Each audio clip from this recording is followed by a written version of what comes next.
آپ نے فرمایا اللہم احبہما، اے اللہ میں ان دونوں سے محبت کرتا ہوں، فاحبہما، تو بھی ان دونوں سے محبت فرما، جو ان دونوں سے محبت کرے تو اس سے بھی محبت فرما۔ اللہ کے رسول نے کیا دعا کی؟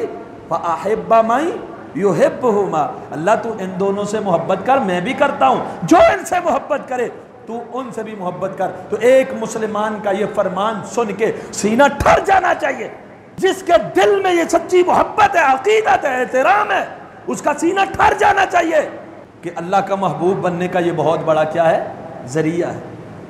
یہ روایات سن کے بعد صحابہ نے کہا تھا، جیسے کہ سیدنا انس رضی اللہ عنہ، کہ جب سے یہ فرمان رسول سنا ہے ہمارے دلوں میں سیدنا حسین کی محبت بہت زیادہ بڑھ گئی۔ جس کے دل کے اندر، توجہ فرمائیے گا، حضرت حسن و حسین رضی اللہ عنہما میں سے کسی کی محبت نہ ہو، برا سمجھتا ہو، ان کو خارجی سمجھتا ہو، خروج کیا تھا، بغاوت کی تھی، فلان کیا تھا، یہ تھا وہ تھا، ان کے بارے میں تبرہ بازی کرتا ہو، الزامات لگاتا ہو، دل میں عقیدت و احترام نہ ہو، وہ کبھی بھی رسول اللہ صلی اللہ علیہ وسلم کے ساتھ محبت کر سکتا ہے؟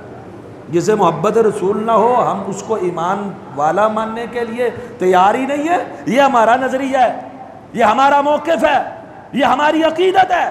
جسے محبت رسول جس دل میں نہ ہو، اس دل میں ایمان نہیں آ سکتا، اور جس دل میں محبت حسنین نہ ہو، اس دل میں محبت رسول آ سکتی؟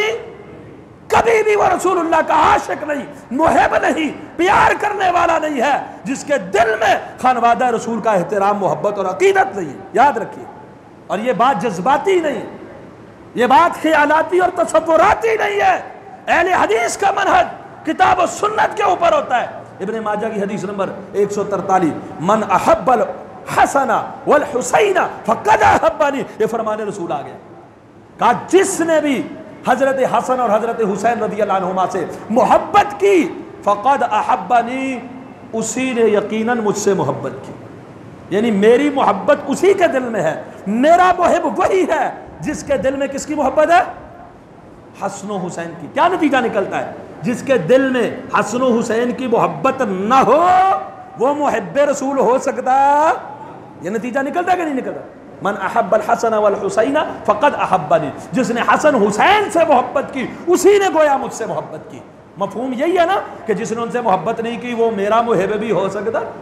اور واضح لفظوں میں بھی فرما دیا ومن ابغضہما، یہ بات ان لوگوں کو بڑے توجہ سے سن کے اپنی دل کی تختیوں پہ لکھ لینی چاہیے کہ وہ اپنا ایمان کس طرح خراب کر رہے ہیں۔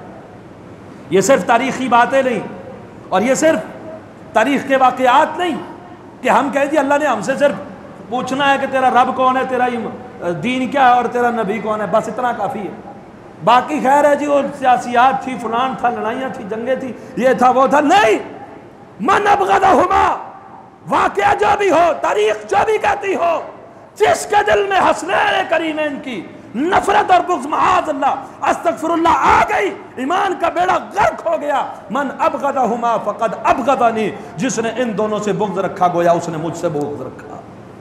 یعنی جس دل میں نفرت ہے حسنین کریمین میں، کریمین کی، اس دل میں محبت رسول نہ ہونا کیا؟ اللہ کے رسول فرمایا گویا اس نے مجھ سے بغض کیا، گویا اس نے مجھ سے کیا کیا؟ جس کے دل میں بغض رسول ہو وہ کیا ہوتا ہے؟ مسلمان ہوتا ہے۔ بغض حسنین گویا بغض رسول ہے۔ خود رسول اللہ فرمایا من ابغضنی ابغضہما فقد ابغضنی۔